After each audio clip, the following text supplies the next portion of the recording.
Ćao svima, moje ime je Marijana i danas ćemo da otvorimo ovaj Shopkins, pa hajde da počnemo. Bila sam sada u Tempu, dakle, evo moram da otvorim.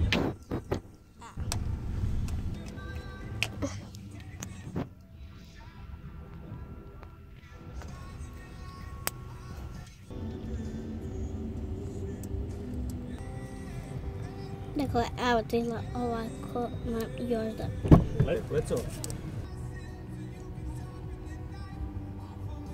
Dakle...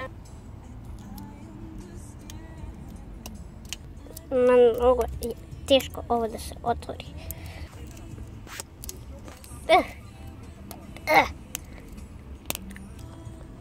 Dakle, evo, skoro sam uspela.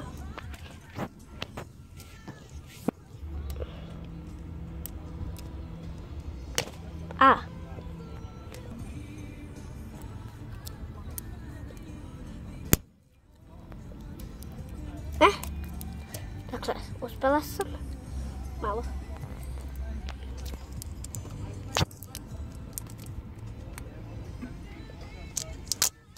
Evo ga. Dakle, evo. I kad ga otvorite dobili smo dakle dva frižider i ovo je neki sandvič.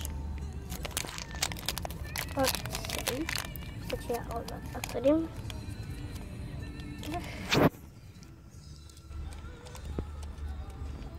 Sada će ovo biti. Dakle, evo izgleda ovako.